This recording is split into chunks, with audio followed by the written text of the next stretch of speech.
You know, having a grand national vision is one thing, but actually turning that blueprint into reality, well, that's a whole different ballgame. Today, we're looking at how Oman is doing just that, closing the gap between a plan on paper and incredible projects on the ground. Let's break down how they're making it happen. So how does a vision become a reality?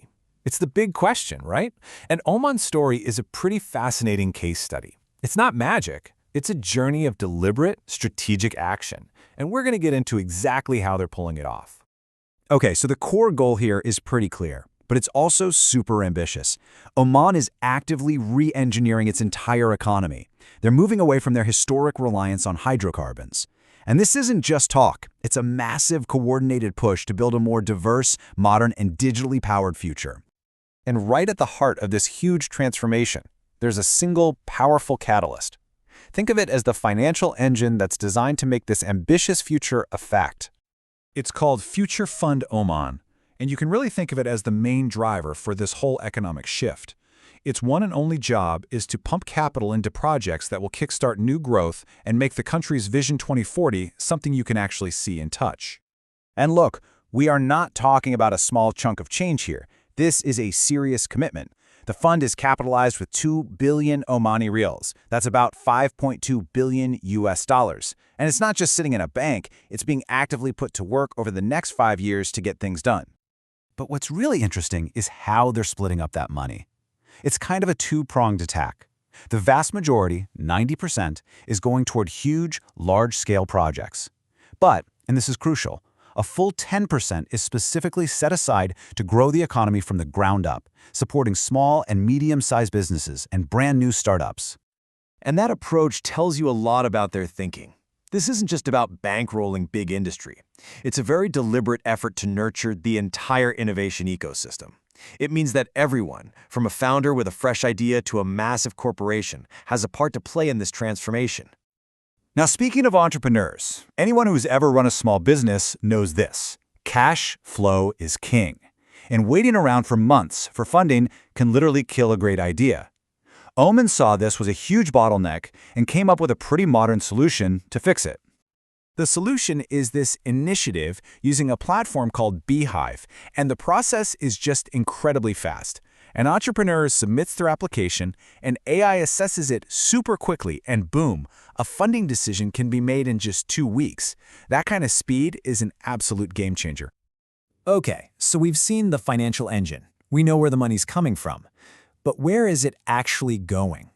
Well, let's look at 3 postcards from Oman's future. 3 real-world examples of how this strategy is already changing key parts of the economy.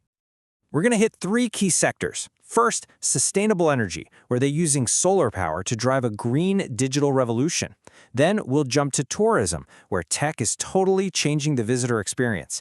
And finally, logistics, where something called blockchain is making them more competitive than ever. First up, energy. Think about it. As our world gets more digital, our demand for energy just skyrockets. To get ahead of this, Oman Data Park teamed up with Solar Wadi to build the country's first ever green data center. It's already generating over 1 megawatt of clean solar power, which perfectly lines up their digital growth with their net zero climate goals. All right, next, let's talk tourism. The Ministry of Heritage and Tourism is doing something really smart here. They're using technology to basically hit 2 birds with 1 stone. Create a much better, richer experience for tourists, while at the same time empowering local Omani guides to be the star of the show. And the way they're rolling this out is brilliant. Phase 1 is all about building from the inside. They're creating amazing digital content and training local guides on how to produce it. Then, and only then, in Phase 2, do they plug into the big global booking platforms. This makes sure the experience is authentic and, just as important, that the money stays in the local economy. And finally, logistics. Just look at a map. Oman's location makes it a natural hub for global trade. So now they're solidifying that position with a huge tech upgrade by embracing blockchain, which is basically a super secure digital ledger to track goods way more effectively. The port of Salalah has officially joined TradeLens, a global shipping platform built on this blockchain tech, and the payoff is huge. It brings 3 massive benefits: way more transparency across the supply chain, a giant boost in efficiency, and at the end of the day, a much stronger competitive edge on the world stage. Okay, so we've seen the funding and we've seen these awesome individual projects. But the final piece of the puzzle is understanding how this all connects, how it all fits into one single smart strategy. And this is absolutely the key thing to get. The green data center, the tourism platform, the blockchain port, none of these are happy accidents or isolated successes. They are the direct, tangible results of that planned, deliberate national vision we talked about right at the beginning. You can almost picture it like a flywheel, right? On one side, you have the strategic investment coming from Future Fund Oman. And on the other side, you get the direct results, these high-impact projects that are changing the economy. Each side fuels the other, creating more and more momentum. So here's the bottom line. By creating that powerful, direct link between strategic money and practical, on-the-ground projects, Oman is successfully building the modern, diversified economy it dreamed up. This is how the blueprint becomes reality. Which leaves us with one final, big question to think about. We've seen how Oman is doing it, with smart money, cutting-edge technology, and a unified national plan. So the question is, could this be the new blueprint for other economies around the world that are looking to build their own future beyond oil?